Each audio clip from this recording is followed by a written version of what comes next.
Hello everyone and welcome back to Let's Play Victoria 2, the Grand Combination with me, Alpha Omega, in the Ottoman Empire. So I have to say that I'm kind of happy with the fact that we managed to stave off the drop to secondary power, but we'll have to see if we can continue with that. On that note, we started building our first factory, the fertilizer factory in Constantinople, and a couple of craftsmen are waiting for it to be finished, so we'll see how that's gonna go. Our army is doing a little bit better, but because we entered a war with Afghanistan, allied with the Great Britain and the British India, and we just let them deal with that while we accrue the debt. It's nothing really major that we need to deal with, but alright, we'll see. We've also finished our second technology, Idealism, which gave us 50% bonus to research points, and now we are working on our first economy technology, Stock Exchange, which should increase tax efficiency by 5%, and then it's going to give us additional 5% in discoveries. Kulturkampf, the Albanian Congress. Okay, we're having more and more people organize and demand reforms, but it should still be fine. We actually managed to recently get Zaidi into our sphere of influence, but I'm increasing relations with them, and we are trying to get Persia. I'm not sure if we can influence them enough. Does it work? Well, we're getting influence. I mean, Persia is huge. Getting them in the market would be great for our economy. We'll have to see if that works. So that's a factory coming along. 7 days left. Alright. The professor. 9.4% returns 8.03 points in research. And the factory has been finished. So let's investigate. So yeah, we can employ 5,000 people, and we're employing 7. Factory seems very profitable right now, but that's gonna change significantly. Albanian sabotage. Let's conduct a real investigation. I have to see if we can get more people working in there. We do have the production of sulfur. Enough of it anyway for the factory. We're subsidizing it, so it's going to be around. We're going to see if we can actually get more people to work in it. How's the war, guys? Yeah, Bangladesh. No, that's not Bangladesh. It's... let's poison the guy. Okay. The war is over. Or did Afghanistan win? It's a little bit weird. Alright, the Tanzimat reforms. Now that is a treat. So what is that gonna give us? Farming efficiency plus 5%. We lose militancy.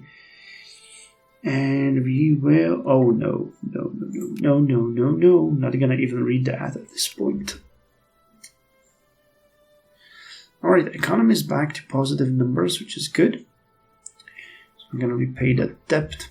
I'm interested in seeing if the amount of workers... No, the amount of workers is not really improving. Browse rearranged. It's full reactionary. Kulturkampf.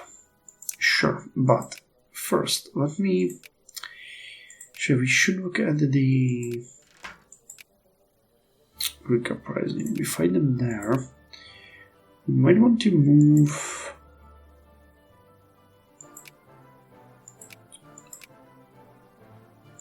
Yeah, let's move one of the focuses from Ankara to here and focus on intellectuals over here. It's Constantinople doing far well. I'm thinking we might actually want to look and see if we can encourage craftsmen. I'm not sure if it's going to work given our current predicament. It might. Yeah, it's working, alright. Free City of Frankfurt. Germanistentag. 1846. In 1846, a conference of German historians, philologists, and lawyers was held in Frankfurt. German history, law, and language were debated topics, but also political issues like the question regarding a national state. Prominent personalities of this remarkable meeting of German thinkers were Jacob and Wilhelm Grimm, Friedrich Christoph Dahlmann, Georg Waltz, and Johann Gustav Troysen. Venue was the old town hall of Frankfurt, the Römer. Actually, never seen that one. Muscat Oman offers us an alliance, and I'll take it. Might be a good candidate for annexation down the line. Okay, so how are we doing? Well, the amount of craftsmen is increasing slightly, 24, but we'll need way more there to actually have it work. Wait, that's about reforms. I'm gonna disable them because I don't want to have you as an option. Okay, increase relations with Persia. If we can sphere Persia, that would be actually pretty cool. Okay, let's get rid of the ringleaders. Money-wise, we are going up and down. That's great. Well, the stock exchange cannot come soon enough. Let's use Turkish. The professor. Circassian refugees reach our shores. We gain prestige. Nice. In the aftermath of the Russo-Circassian Wars in the mid-19th century, it is estimated that some 800,000 up to 1.5 million Muslim Circassians, accounting for a minimum of 80% of the total population, were either killed or exiled from their homeland in the Eastern Caucasus, while a minority who resettled in the swamps or converted to Christianity remained. Most exiled Circassians who managed to make it across the Black Sea resettled within the Ottoman Empire. So we're gonna get a boost in population. Salam alaikum, Circassian Akis. So we gain 2 prestige. For any province that has Eastern Numeria, Allied, and so on, all population changes by 5%. Alright. Population changes by 10% and 25. Alright, we actually gained people. That's not a bad one. Population is always good. Okay, let's increase the opinion of Persia.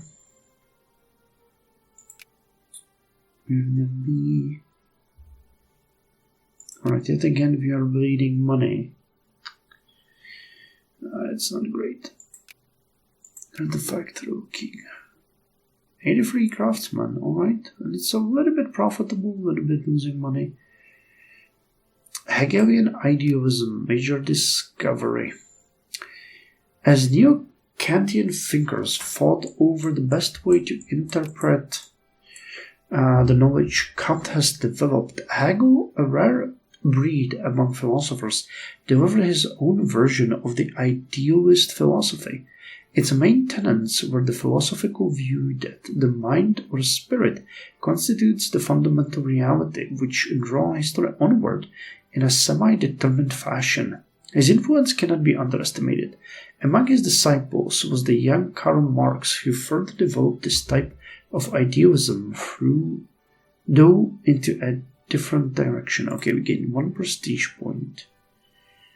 Right, let's round up the ringleaders. The rise of Bedr Khan. Alright, I'm not familiar with this, but that doesn't look good. We had no sooner reached the house of Yakub Reis than a cry of the Bey has come spread through the village. The village was in the greatest alarm at a threatened invasion from Bedr Khan. The district of Tacoma, which had escaped the former massacre, was now the object of his fanatical vengeance. Bedr Khan is the young and ambitious ruler of the Emirate of Bohdan. During the war with Egypt, Turkish troops were preoccupied with invading Egyptian troops and were unable to suppress his revolt, a reaction to the modernizing and centralizing efforts of Sultan Mahmud II that were antagonized by the Kurdish feudal chiefs. As a result, he extended his authority up to Mahabad, with Kurdish tribes pledging fealty to him. He adopted the fanatical tenets of dervishes and was encouraged to undertake mass slaughters against Assyrians and Yazidis in the territory he controlled. The great powers are outraged by his treatment of the Christian population and are demanding that we intervene immediately. Curb Kurdish violence now.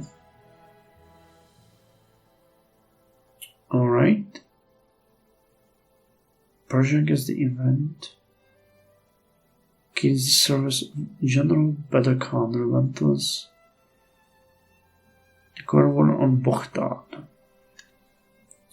Feign tardiness, but send in the army eventually.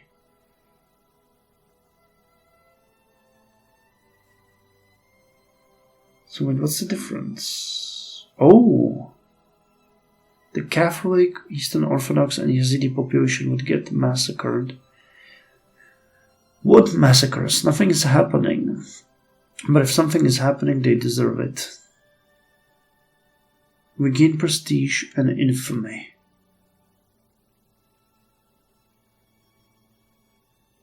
World population, we gain prestige. Huh.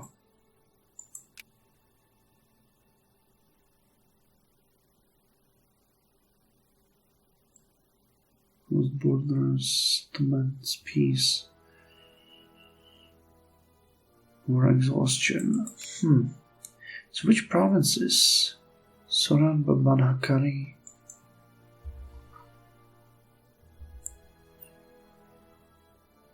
Does this help with anything, or?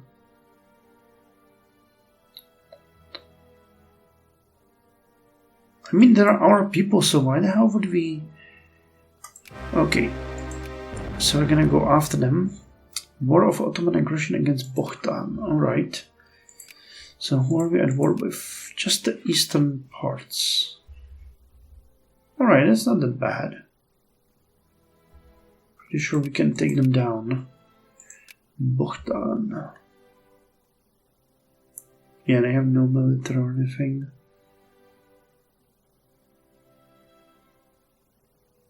Alright then. So let me get you on the ships. Gonna transport you over here.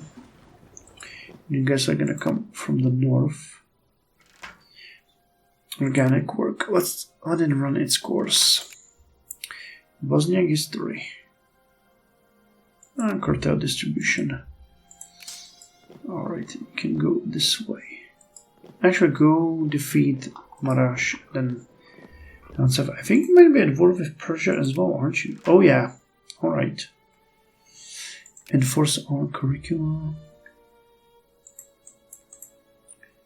Let me see, how's that factory? Well, we're getting craftsmen, so at least that's something.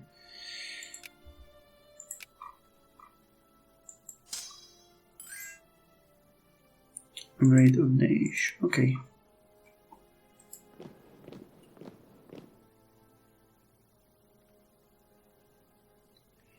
Okay, destroy them. It should be fairly easy, right? And you get minimum amount of units. And it's really easy. They're actually rolling well. So they are causing us casualties. It's not like they aren't.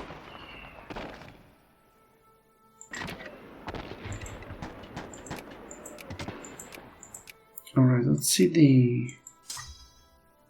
Stay. Stay. You guys need to get in here. We probably have to split our armies a bit because we're gonna get attrition otherwise. And I don't really want to take any unnecessary attrition. Oh yeah.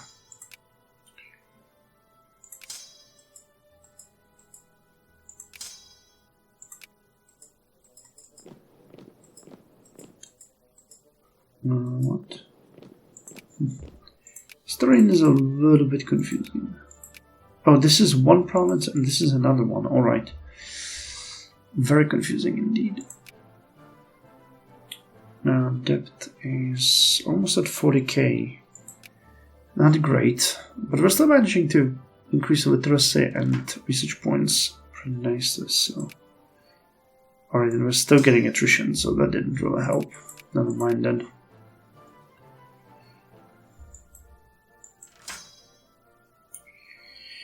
Mitigate policy slightly for the research points. Okay, you're making a decent amount of profit. The military leader has died, alright. Discriminatory school systems. Mitigate policy slightly.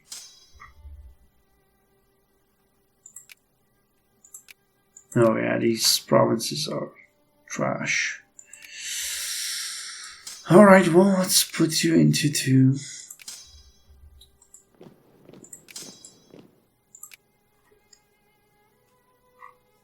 Bogdan. How are we doing with influence here? Let's do a definite. Yeah, we dropped to the last place in the Great Powers. Well, but we're getting a little bit of a, a little bit of 0.2 war score from, sorry, not war score, like prestige score from factory, so that is decent. Man, we are so screwed. I'm doing my best, but the game is really not giving me any favors. Okay, let's conduct real investigation. We need to be as stable as possible. Militants of the population is increasing. Prince of Terror. Actually, no, it's dropping. No, it should be anyway.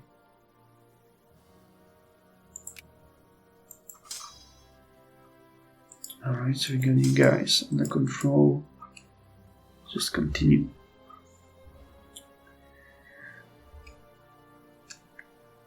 Man, Egypt has a ton of troops. It's a pretty valuable puppet. Zaidi hates us again. Let's increase relations with Persia. They hate us again. Let's conduct a real investigation.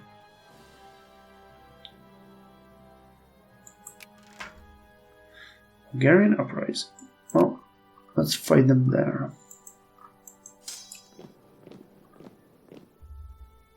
Alright, so. Okay. Hold on. Too many things. So we have eliminated an enemy force here.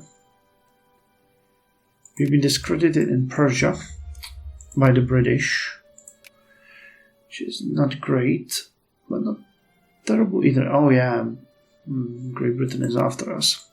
And we can major discover early archaeology. Archaeology is the study of the activity of ancient civilizations, primarily through the recovery and analysis of the objects and records left behind, including artifacts, architecture, biofacts, and cultural landscapes. Organized study of human antiquity dates back to the days of the Renaissance, but in the 19th century, archaeology evolved into a true science. Archaeologists began to investigate various ruins around the world, with the study of ancient Egyptian civilizations being stimulated by the excavation of Heinrich Schliemann at Troy and the Arthur Evans at Crete, while John Lloyd Stevens was a pivotal figure in the rediscovery of the Maya civilization throughout Central America. However, the methodologies employed by these early archaeologists were problematic by the standards of the 20th century. Oh yeah, you betcha. They were more than problematic, because They didn't really took any care about what they were doing. Alright, craftsmen are increasing. The factory is growing, getting a decent amount of profitability here. Armenian sabotage. Let's investigate. I'm gonna go to Kirkuk and you're gonna go to Revandis. I'm surprised that Persia is not fighting. Policy stance.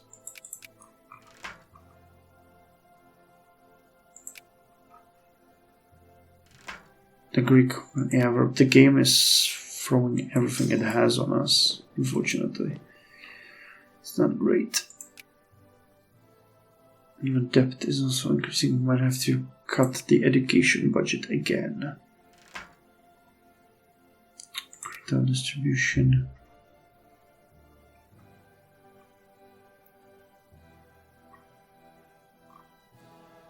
Okay, but we won the war with Bokhtan, that is for sure. Yeah, we have to lower the budget for education again. So let's go back to 75%. That will ensure that we're actually making money. We'll repay the debt and then be done with it. Alright. So we're gonna annex them.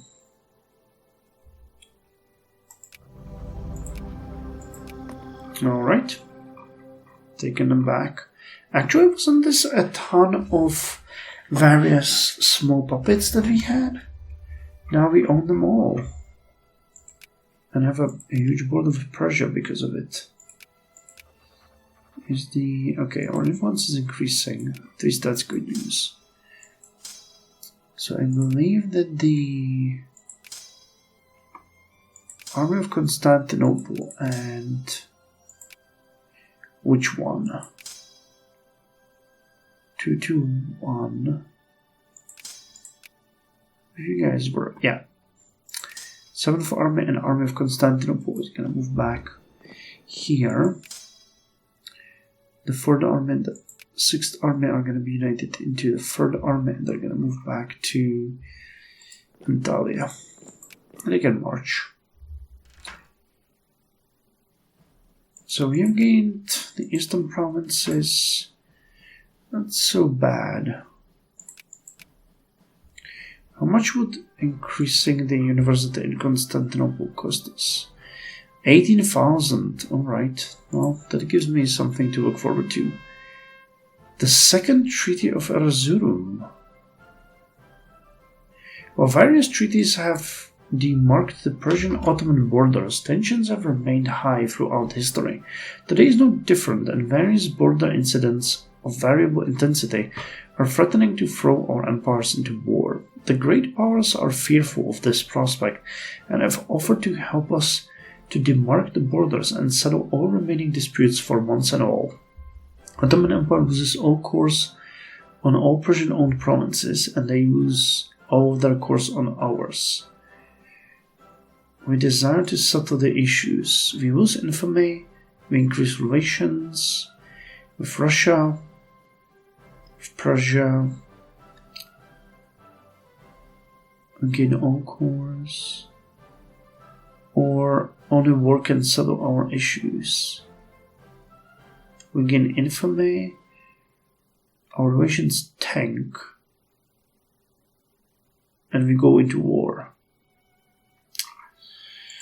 I don't really think we want war with Persia. I mean, we could easily defeat them, but it would hit our relations with other nations. We really can't do that, so we want to settle our disputes.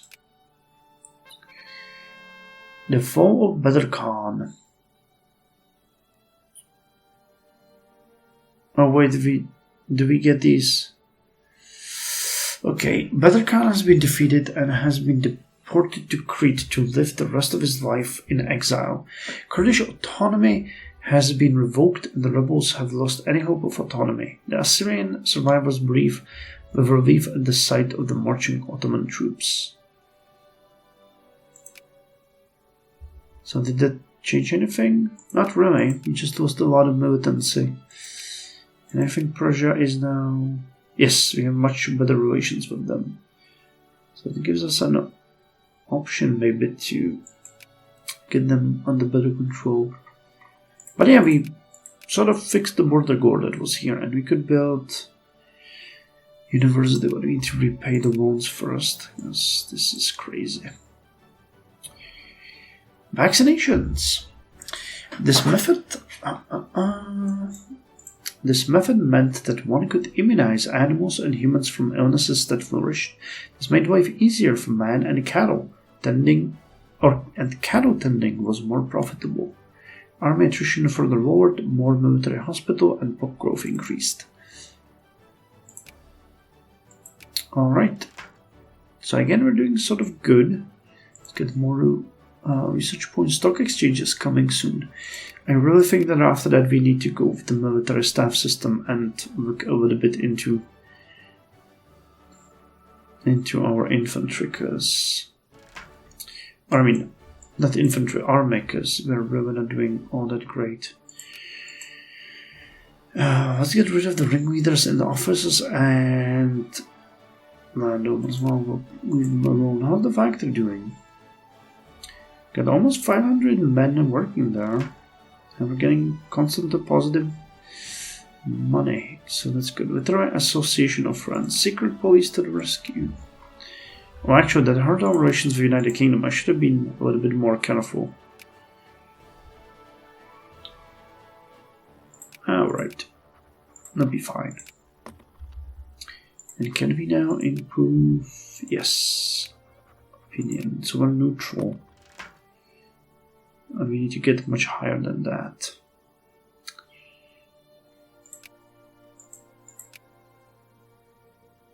Could get more units, but I'm instead going to continue paying back the loans. I think that the stock exchange efficiency is going to really help us with money. I wish I could see the efficiency somewhere. I don't know if it shows me.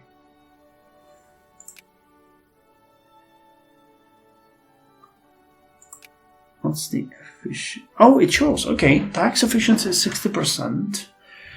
From technology, it's 5%. Effective tax is 30%. Alright. So we're gonna get about, what is it, not from somebody, 112 more, which actually is about 100 gold or 100 pounds. That's not something to be mad about, and then we can get about 120 more once we get these discoveries. So pretty decent boost. How's the production doing? We haven't checked it in a while. Sulfur is down to 20.6. Actually not doing all that good. Timber. Well, but we're getting way more wool now. I guess that market united a little bit. Are we getting that coffee? Or that's on the internal market, but this is probably just our production. So this is directly from our provinces. Not that bad. Fertilizer. Artisans are producing 12.9, so that means 0.03, yep, is done from the industry. Good, alright. Not bad. It is, movement forward. And we're making some money, that's actually pretty good. Okay, so fertilizer seems to be doing good when you have your own production, so we might actually want to build more factories. Okay, another meeting in a different country. You guys are done.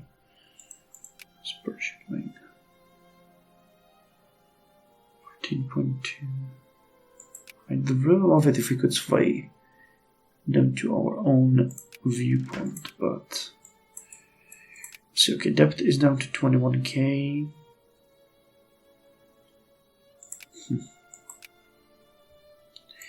I really have to do something with this, because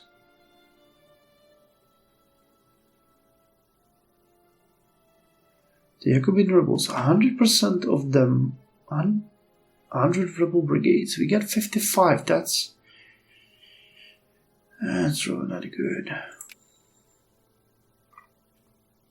50 Bulgarian nationalists. Alright, then we're gonna end this episode by the end of the Sonderbund War. The last members of the Sonderbund, Hawaii, surrendered last week, bringing the war to an end. The Federal Army had lost 78 men killed and had 260 wounded. Sonderbund losses were even lower. In Schweiz, the conservative government was dissolved and a new provincial government and constitution established. The first attempt at a constitution, which split the district of Schweiz in two and moved the cantonal capital away from Schweiz, was narrowly defeated. The second constitution, which removed the mentioned points and merged the former districts of Wollerau and Pfaffikon in the districts of March, was then approved by the electorate. The new constitution of 1847 reformed the government of the cantons. Perhaps the greatest change was that it abolished the Landsgemeinde, which had formerly been the supreme authority. It split the government into three branches: legislature, executive, and judiciary, and created a three-tier structure of municipalities, districts, and cantons. It created proportional representation and allowed the population to vote on laws and constitutional amendments. The new Swiss federal constitution ended the almost complete independence of the cantons and transformed Switzerland into a federal state. Alright, on that note, I'm going to repay a little bit more of the debt, and we are going to end it here. Almost at the stock exchange, and afterward do we? Or I don't know if we're going to go with the ad hoc banknote printing or move to the army. I mean, the military staff system is really important for us.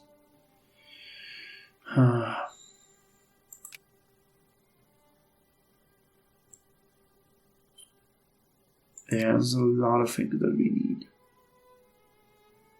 I'm actually interested in the hot blast process and the experimental railroads. High pressure steam is also pretty good. Because, I mean, that actually helps with population growth as well. Because we want to get more of that. But we'll see. Anyway, thank you again, and I'll see you in the next one.